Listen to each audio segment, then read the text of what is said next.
우리는 야복강에서 야곱이 변화되어진 모습을 보았습니다. 그의 이름이 이스라엘이 되어졌습니다. 하나님이 주도하시고 하나님이 다스리시고 하나님께서 이기게 하심 앞에 서 있는 자가 되어졌습니다. 그러므로 하나님께서는 그에게 분이엘의 은혜를 주셨죠. 하나님을 대면합니다. 하나님의 얼굴을 배웠습니다. 그리고 하나님으로 가득 채워주셨다라고 말씀합니다. 새 이름의 이스라엘의 역사와 하나님의 얼굴을 보고 충만케 되어지는 분이엘의 역사. 그래서 성경은 이렇게 말합니다. 야복강의 시간은 밤이었다라고 말씀했죠. 홀로 있었다라고 말씀하셨죠. 그러나 이 창세기 32장 야복강의 시간이 마무리될 때는 분명히 말씀합니다. 32장 31절 말씀에서는 그가 분이엘을 지날 때에 해가 돋았다라고 말씀합니다.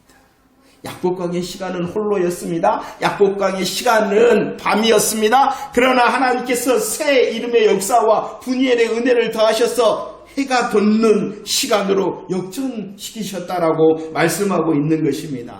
우리 모든 성도들의 삶의 걸음에 이스라엘의 새 이름의 역사가 가득하기를 축원합니다. 분이엘의 영광을 통하여 하나님의 얼굴을 배우는 자의 삶을 살며 하나님으로 더 충만한 저와 여러분들이 되어지기를 축원합니다.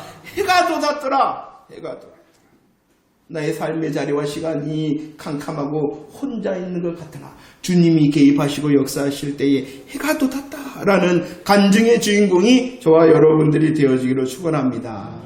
이스라엘의 새 이름을 얻은 야곱이었습니다. 분이엘의 경험을 통하여 하나님으로 충만한 야곱이었습니다. 그런데 33장으로 딱 넘어오니까 이 야곱의 모습은 아직도 두려움에서 완전히 벗어나지 못한 모습이라는 것입니다. 이제 형 에서를 만나게 되어졌습니다. 2절 말씀을 읽어볼까요?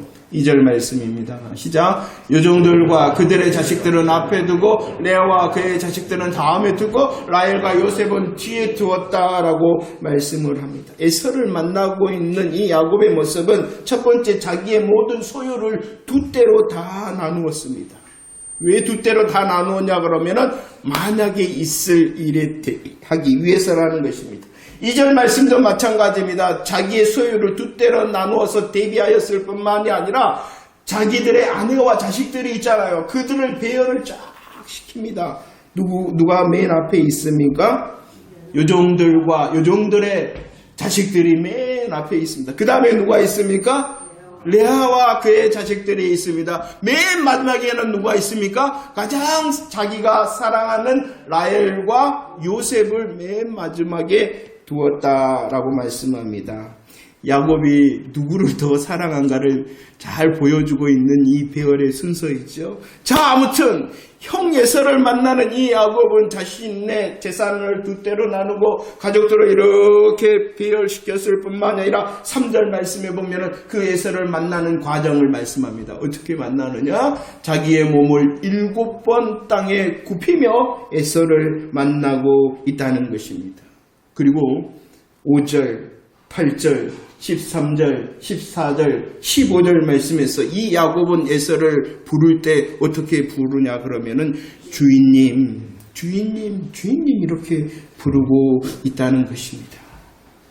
그래서 성경은 이렇게 기록하고 있죠. 32장 28절 말씀에 하나님께서 말씀을 했어요. 뭐라고 말씀하셨냐? 하나님께서 야곱에게 새 이름 이스라엘을 주시면서 야 야곱아 다시는 너를 야곱이라 부를 것이 아니라 뭐라고 부르라라고 말씀하고 있습니까? 이스라엘로 부르라라고 말씀하고 있죠. 32장의 하나님의 말씀입니다. 그러나 33장 1절의 시작은 어떻게 시작하고 있냐 그러면은 이스라엘이 이렇게 시작하는 것이 아니라 다시 야곱이라고 말씀하고 있다는 것입니다. 이 야곱이 어떠한 야곱입니까? 마나임의 역사, 하나님의 군대의 보호하심, 또 호위하심에 대한 은혜를 경험한 사람, 이스라엘의 새 이름의 역사, 새 이름을 받은 사람, 분이엘의 은혜에 충만한 사람이 야곱이었는데 이 야곱의 두려움은 여전하였다는 것이에요. 야곱과 에서의 만남의 모습을 잘 기록하고 있습니다. 에서가 야곱을 만나자 이 죽일 놈 살릴 놈 위아래로 훑어본 것이 아니라 어떻게 했다 그럽니까? 야곱을 안았습니다. 야곱의 목을 어긋맞고 안았습니다. 그리고 입 맞추고 서로 울었다 라고 말합니다. 이 에서의 눈물은 진짜 그동안 만나지 못하였던 동생 야곱을 기쁨으로 만나는 기쁨의 눈물의 죄가 있었다라고 말씀을 합니다. 눈물의 죄뿐만이 아니라 어떠한 일이 있었냐 그러면은 12절 말씀 읽어볼까요? 12절 시작. 에서가 이르되 우리가 하자. 내가 너와 동행한다라는 것은 내가 너의 앞잡이가 될 거야. 야, 너의 길 안내자가 되어주고 너의 호의자가 내가 되어줄게 라고 말을 하고 있는 것입니다. 어떻게 된 걸까요? 에서가 자신의 장자의 축복을 속여서 빼앗은 이 증오의 대상인 야곱을 이처럼 반갑고 따뜻하게 맞이할 수 있었던 이유가 무엇 때문일까요? 왜 이런 놀라운 은혜의 만남을 목격할 수가 있는 걸까요? 8절과 9절 말씀을 읽어볼까요? 8절과 9절 말씀입니다. 시작. 에서가 또 이르되 내가 만난 바 이 모든 때는 무슨 까닭이냐? 야곱이 이르되 내 주께 은혜를 입으려 함이니이다. 에서가 이르되 내 동생아 내게 있는 것이 족하니 내 소유는 내게 두라라고 말합니다. 야곱이 무언가 잘했기 때문에 이런 뜨거운 만남과 기쁨의 만남, 눈물의 만남이 있었던 것이 아닙니다. 내가 만난 이때가 무슨 까닭이냐라고 에서가 물어봤지 않습니까? 에서를 만나기 전에 야곱이 무슨 일을 했냐 그러면은 그 에서에게 어마어마한 선물을 다 보냈단 말입니다. 그 뜻밖의 많은 선물에 대하여 에서가 지금 묻고 있다는 것이에요. 야, 너 왜 내게 이렇게 많은 것을 주니? 라고 묻고 있어요. 나도 이미 난 또 많은 것을 가지고 있어 라고 에서가 말하고 있는 것입니다. 잘 생각해 보세요. 야곱이 돌아온다는 소식을 들은 이 에서가 했던 일이 무엇이냐 그러면은 400명의 군사와 함께 야곱을 만나러 왔다는 것입니다. 그러면은 이 에서가 400명의 그 군사와 함께 온 이유가 이렇게 동생을 환영하고 보호하기 위하여 왔단 말입니까? 아니죠. 그러면은 에서에게는 야곱에 대한 증오라든지 야곱에 대한 원한이라는 것이 다 하나도 조금도 남아있지 않는데 야곱은 20년 동안이나 이 에서에 대하여 전전긍긍하고 있었단 말입니까? 아니죠. 우리는 분명히 보았습니다. 창세기 31장 24절에서 보았습니다.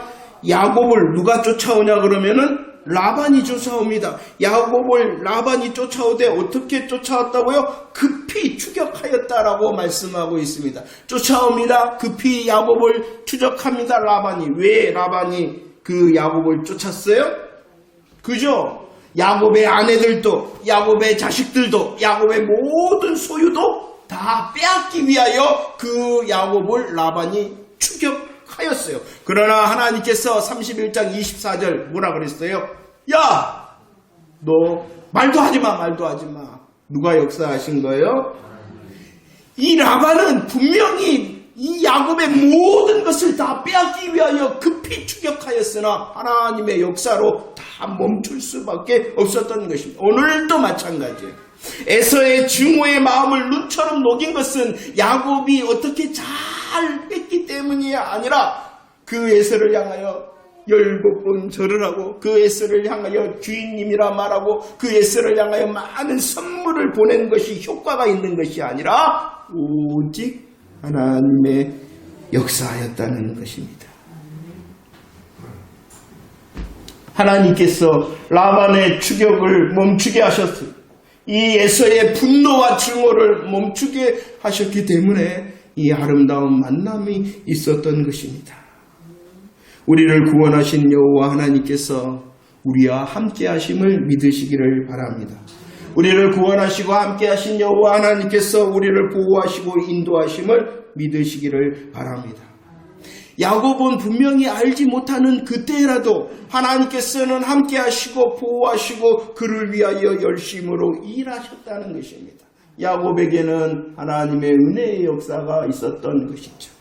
우리의 인생의 여정도 마찬가지입니다. 우리는 어떨 때는 알지 못합니다. 우리들은 인지하지 못합니다. 어쩔 때는 고백하지 못합니다. 그러나 여전히 누가 일하시고 있다는 사실입니까? 하나님께서. 우리의 여정 끝에 우리들이 부를 찬송 가운데 하나가 바로 이 찬송일 것입니다. 내 인생 여정 끝내어 강 건너 이를 때에 하늘 문 향해 말하리 예수 인도하셨네. 매일 발걸음마다 예수 인도하셨네. 나의 무거운 죄짐 모두 벗고 하는 말 예수 인도하셨네. 지금은 알지 못하나 주님 앞에 설 때는 분명히 알게 될 것입니다. 예수 인도하셨네. 야곱과 에서가 그처럼 감동적인 만남을 할 수 있었던 것은 바로 예수 인도하셨기 때문입니다. 하나님께서 은혜로 역사하셔서 하나님의 섭리 가운데에 그 일이 일어날 수 있도록 하셨다는 것이지요. 야곱이 무언가를 잘하고 무언가를 잘 대처했기 때문이 아니라 오직 하나님의 은혜와 역사였다는 것입니다. 저와 여러분들의 걸음걸음도 하나님께서 은혜로 개입하시며 간섭하심을 알 수 있는 자가 되어지기를 축원합니다. 그리고 그 은혜에 대하여 말하고 간증할 수 있는 복음의 행복자들이 되어지기를 축원합니다. 우리는 야곱의 시작을 보았습니다.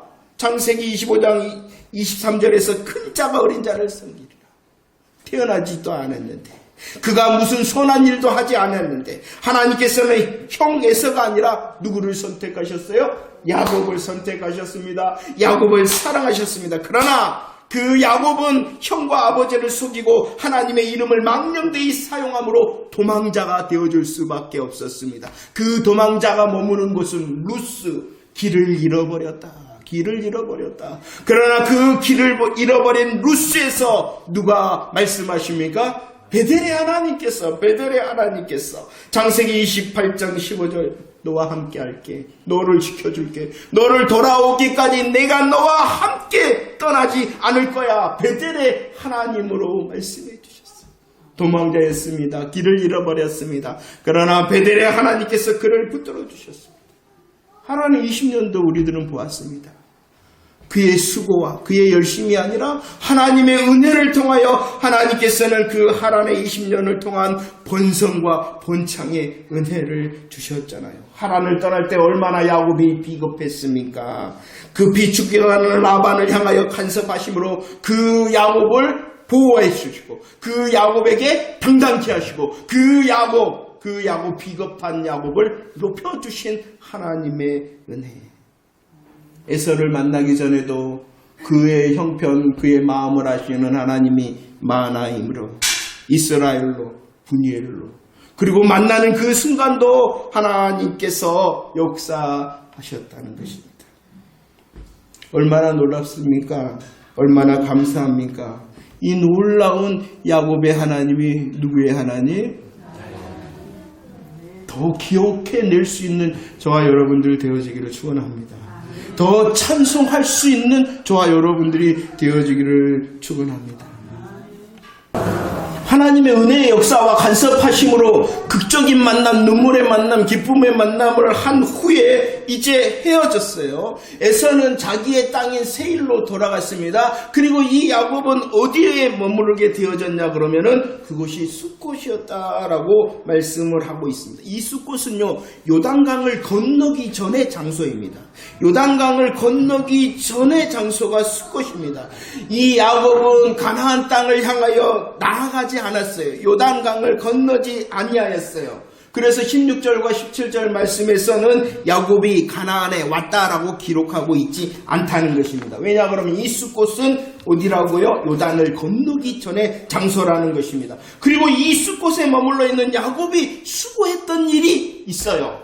무엇을 위하여 수고했냐 그러면은 자기를 위하여 수고하고 또 가축을 위하여 수고하였다라고 말씀하고 있습니다. 그런데 하나님을 위하여서는 아무것도 하지 아니하였다. 자기와 가축을 위하여 수고한 이 숫곳의 자리에서 일어나네요. 그리고 그가 어디로 옮기게 되어졌냐 그러면은 18절 말씀을 읽어봅시다. 18절 시작. 야곱이 파단 아람에서부터 평안히 가나안 땅 세겜성에 이르러 그 성읍 앞에 장막을 쳤다. 숫곳에서 자기를 위하고 가축을 위하였던 자리에서, 하나님을 위하여 아무것도 하지 않았던 자리에서 하나님을 향하여 볼장 다 봤습니다 하나님, 그런 자리에서 그래도 일어났네요. 어디를 향하여 갔어요? 세겜. 그 세겜을 향하여 다시 말씀합니다. 숫곳은 요단강을 건너기 전이었으나 이 세겜은 그래도 어디를 건넜어요? 요단강을 건너서 그 세겜에 대하여 설명하기를 그 세겜은 가나안 땅이었다. 가나안 땅 세겜에 드디어 도착하였습니다. 숫곳에 머무는 이 시간에 대해서는 아주 간단히 말씀하고 있죠. 그런데 이렇게 요단을 건너서 세겜성에 이르렀을 때에 하나님께서는 야곱이 밧단 아람에서부터 평안히 가나안 땅으로 이르렀다, 이렇게 말씀하고 있는 것입니다. 더 좋은 말씀을 20절에 하나요? 이 세겜에서는 어떠한 일을 하였느냐? 20절 시작. 거기에 제단을 쌓고 그 이름을 엘렐로에 이스라엘이라 불렀다라고 말씀하고 있습니다. 세겜에서는 야곱의 모습은 자신을 위하여 가축을 위하여 수고하였으나 하나님을 위해서는 아무것도 하지 아니하였죠. 그런데 이 세겜에서는 무엇을 하고 있습니까? 하나님을 위하여 제단을 쌓고 하나님의 이름에 대하여 엘렐로에 이스라엘, 하나님은 이스라엘의 하나님이십니다 라고 경배하고 있습니다. 얼마나 좋습니까? 오늘 말씀해 보면 엘렐로에 이스라엘이라 하면서 하나님의 이름을 3번이나 강조합니다. 하나님이시여,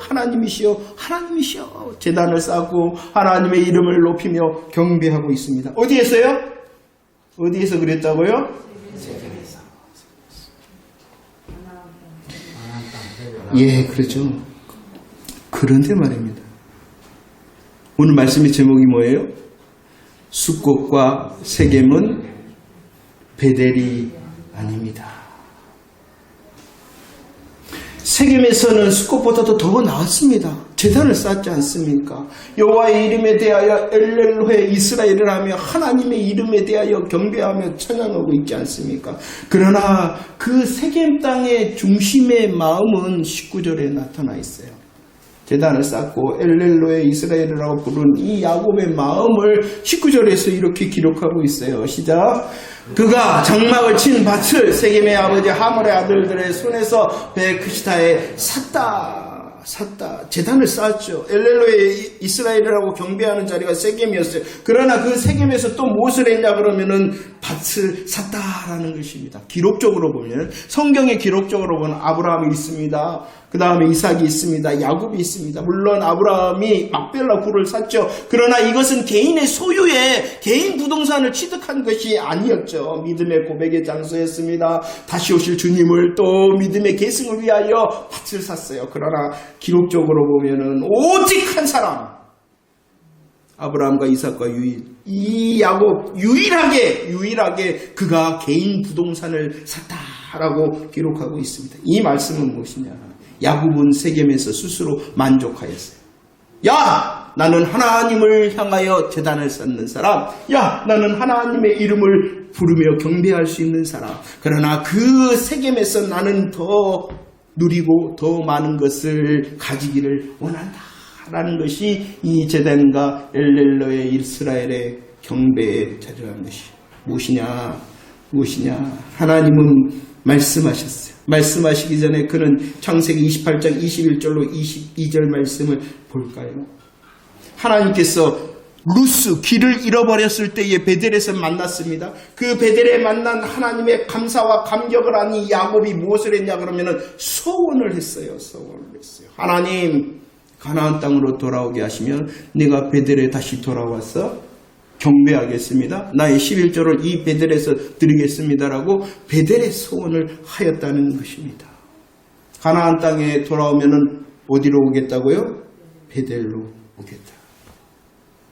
야곱이 소원하였다는 것이 하나님의 은혜 앞에 감사하면서 이 야곱은 스스로 하나님께서 나를 돌아오게 하시면 내가 가장 먼저 베델로 돌아와서 경배하며 베델에서 11조의 열매를 들겠습니다라고 하나님 앞에 소원하였다는 것입니다.